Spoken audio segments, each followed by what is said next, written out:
Breaking news చూస్తున్నాం. అంబేద్కర్ కోనసీమ జిల్లా అమలాపురం పట్టణంలోని పలు రెస్టారెంట్లు, హోటళ్లపై ఫుడ్ సేఫ్టీ అధికారులు తనిఖీలు నిర్వహించారు.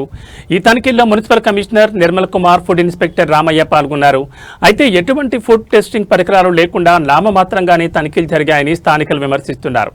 హోటళ్లలో నాణ్యత లేని ప్లాస్టిక్ కవర్లను గుర్తించిన అధికారులు కేవలం తేలికపాటి జరిమానా విధించి సరిపెట్టారన్నారు. ఫుడ్ సేఫ్టీ తనిఖీలను మరింత కఠినంగా శాస్త్రీయ పద్ధతిలో నిర్వహించాలని ప్రజలు డిమాండ్ చేస్తున్నారు.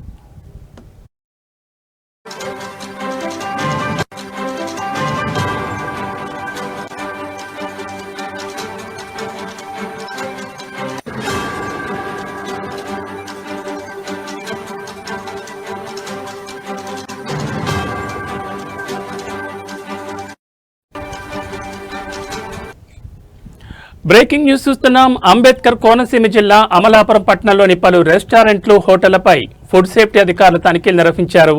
ఈ తనిఖీల్లో municipal commissioner Nirmal Kumar, food inspector Ramayya పాల్గొన్నారు. అయితే ఎటువంటి ఫుడ్ టెస్టింగ్ పరికరాలు లేకుండా నామమాత్రంగానే తనిఖీలు జరిగాయని స్థానికులు విమర్శిస్తున్నారు. హోటళ్లలో నాణ్యత లేని ప్లాస్టిక్ కవర్లను గుర్తించిన అధికారులు కేవలం తేలికపాటి జరిమానా విధించి సరిపెట్టారు. ఫుడ్ సేఫ్టీ తనిఖీలను మరింత కఠినంగా శాస్త్రీయ పద్ధతిలో నిర్వహించాలని ప్రజలు డిమాండ్ చేస్తున్నారు.